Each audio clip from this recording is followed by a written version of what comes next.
Government ఇవ్వాల్సిన బాధ్యత చట్ట ప్రకారంగా ఉంటూ ఉంటుంది. నిజంగా అలాంటి సెక్యూరిటీ ఏమి ఇవ్వాల్సిన అవసరం ఉంటుంది గవర్నమెంట్కి? అంటే ఫస్ట్ ప్రతిపక్ష హోదా ఉంటేనే సెక్యూరిటీ ఇవ్వాలి అనేది అది అబద్ధం. ఫస్ట్ ఎక్కడా లేదు, ఎక్కడా లేదు. ప్రతిపక్ష హోదా ఇస్తేనే సెక్యూరిటీ ఇవ్వాలంటే మరి రాహుల్ గాంధీకి లాస్ట్ టర్మ్లో ఆయనకి ఎంపీ లేకపోయినా కూడా ఆయనకి సెక్యూరిటీ ఇచ్చారు కదా. వాళ్ళ ఫ్యామిలీ మొత్తానికి సోనియా గాంధీ గారికి ఇచ్చుకుంటూ వచ్చారు. అలాగే కాంగ్రెస్ పార్టీకి సంబంధించిన చాలా మంది నేతలకి ఉన్నటువంటి నేతలందరికీ కూడా ఇస్తుంటారు. జమ్మూ కాశ్మీర్కి సంబంధించి ఎప్పుడో ఎమ్మెల్యేగా పనిచేసినటువంటి ఒక వ్యక్తికి స్టిల్ ఇప్పటికి కూడా ఆయనకి Z+ సెక్యూరిటీ ఇస్తున్నారు. ఎందుకంటే కొంతమంది లీడర్స్కి వాళ్ళ మీద జరిగినటువంటి దాడులు కావచ్చు, బెదిరింపులు కావచ్చు, జరిగినటువంటి పరిణామాలు కావచ్చు, ఇవన్నీ కూడా కంపల్సరీ గవర్నమెంట్ అనేది పరిగణలోకి తీసుకుంటుంది.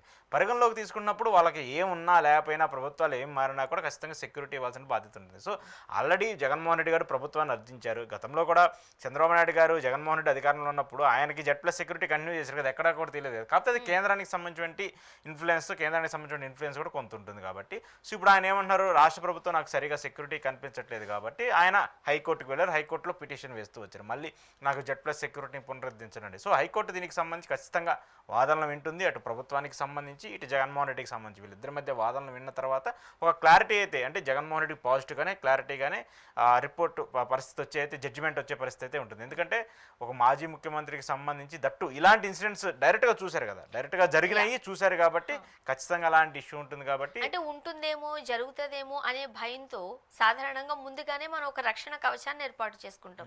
కానీ 2-3 సందర్భాలలో జగన్మోహన్ రెడ్డి గారు ఫేస్ చేసిన సంఘటనలు మీడియా ముఖంగానే మనం చూసాం. కెమెరాల ముందు అందరూ చూశారు, తెలుగు రాష్ట్ర ప్రజలు. అయినప్పటికీ కూటమి ప్రభుత్వం ఆ దిశగా ఎందుకు ఆలోచించట్లేదు? కావాలనే ఒక కక్షపూరిత ధోరణితో కూటమి ప్రభుత్వం ముందుకు వెళుతుంది అని అనుకోవచ్చా? కక్షపూరితంగా అంటే బేసిక్గా రాజకీయాలన్నీ కూడా ఎలా ఉంటాయంటే అండి, ఒకళ్ళ మీద ఒకళ్ళు పగ తీర్చుకునే విధంగానో లేదంటే కక్ష తీర్చుకునే, వాళ్ళు మమ్మల్ని ఇలా చేశారు కాబట్టి మేము కూడా ఇలా చేయాలని చెప్పేసి అనుగానే ఇప్పుడు రాజకీయాలు ఎక్కువగా జరుగుతుంది. ఒక విధంగా చెప్పాలంటే అన్ని రాష్ట్రాలతో పోలిస్తే ఆంధ్రప్రదేశ్లో ఇంకొంచెం ఎక్కువ ఉంటుంది అలాంటి ఇంపాక్ట్ ఎక్కువగా ఉంటుంది. సో గతంలో కూడా మనం చూసుకుంటే నారా లోకేష్ గారు యువగలం పాదయాత్ర చేస్తున్నప్పుడు నాకు సెక్యూరిటీ సరిగా ఇవ్వట్లేదు, నేను అడిగినటువంటి బందోబస్తు సరిగా ఇవ్వట్లేదు, పోలీసులు ఇవ్వట్లేదు అని చెప్పేసి పెద్ద ఎత్తున జగన్మోహన్ రెడ్డిని విమర్శిస్తూ వచ్చాడు. అది కూడా జగన్మోహన్ రెడ్డిది ఒక విధంగా తప్పుగానే భావించాలి. ఎందుకంటే ఏ రాజకీయ నాయకుడైనా ఎలాంటి సభ పెట్టుకుంటానన్నా, ఎలాంటి పాదయాత్ర చేస్తానన్నా, ఏం చేస్తానన్నా కూడా ప్రోగ్రామ్గా ప్రభుత్వానికి సంబంధించి పోలీసుల భద్రత కావచ్చు, వాళ్ళు ఇవ్వాల్సినటువంటి సహకారం ఏ ప్రభుత్వమైనా ఇవ్వాలి. అది జగన్మోహన్ రెడ్డి అయినా, చంద్రబాబు అయినా, ఇంకొకరైనా. కాబట్టి ఇప్పుడు జగన్మోహన్ రెడ్డి లాంటి ఒక మాజీ ముఖ్యమంత్రికి ఇవ్వాల్సినటువంటి భద్రత మీద ఇలా చర్చ జరగడం అనేది దురదృష్టకరం. Z+ సెక్యూరిటీని తీసేస్తే ఖచ్చితంగా మనందరం కూడా మళ్ళీ ఖండిస్తాం. ఎందుకంటే ఆయన థ్రెటన్ ఉన్నటువంటి లీడర్. సో అలాంటి ఇన్సిడెంట్ జరిగినప్పుడు ఖచ్చితంగా సెక్యూరిటీ ఇవ్వాల్సినటువంటి బాధ్యత ఉంటుంది. మరి హోంమంత్రి అనిత గారేమో మేము Z+ సెక్యూరిటీ ఇస్తామని ఆల్రెడీ ఇస్తున్నామని కూడా చెప్తూ ఉన్నారు.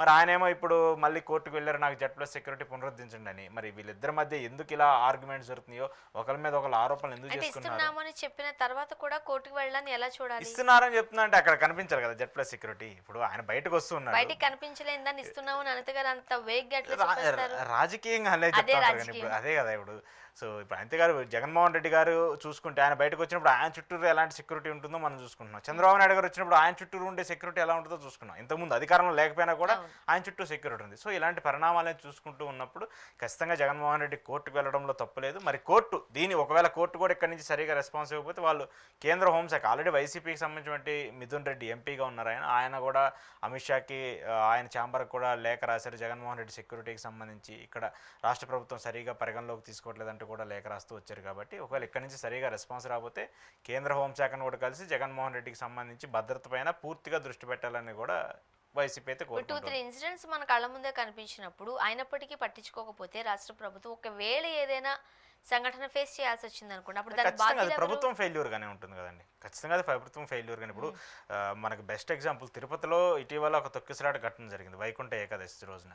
ఆ తర్వాత ఏమైంది, అది ప్రభుత్వానికి తప్పు, అక్కడ సరిగా అరేంజ్మెంట్స్ చేయలేదని చెప్పేసి సామాన్య భక్తులందరూ కూడా ఆరోపించి వస్తారు. కానీ ఆ తర్వాత ఇటీవల 2-3 రోజుల క్రితం సింహాచలంలో జరిగినటువంటి ఘటనకు సంబంధించి ఆటోమేటిక్గా అది ప్రభుత్వం మీదే ఫెయిల్యూర్ పడుతుంది. ఎవరు తప్పు చేసినా, ఎవరు ఏం చేసినా కూడా అది ప్రభుత్వం మీదే ఫెయిల్యూర్ పడుతుంది. సో జగన్మోహన్ రెడ్డికి సంబంధించి ఆయన ఎన్నిసార్లు నాకు సెక్యూరిటీ కల్పించండి అని చెప్తూ ఉన్నా కూడా ప్రభుత్వం కల్పించకపోతే, ఒకవేళ ఆయన మీద ఏదైనా దాడి జరిగినా, ఆయన మీద ఏమైనా అటాక్ జరిగినా కూడా ఆ రెస్పాన్సిబిలిటీ ప్రభుత్వమే తీసుకోవాలి. ప్రభుత్వం అలా తీసుకోవడానికి సిద్ధంగా ఉంటే ఆయన సెక్యూరిటీ ఇవ్వలేకపోయినా, దానికి సంబంధించిన ఏ పరిణామాలు లేకపోయినా వాళ్ళు ఎలా అప్రోచ్ అవ్వాలా, కేంద్రాన్ని అప్రోచ్ అవ్వాలా, కోర్టులను అప్రోచ్ అవ్వాలనేది వైసీపీ వాళ్ళు చేయాల్సింది వాళ్ళు చేస్తారు. ప్రస్తుతం కోర్టుకు వెళ్ళారు కాబట్టి చూద్దాం కోర్టు ఎట్లా స్పందిస్తుందో. Thank you.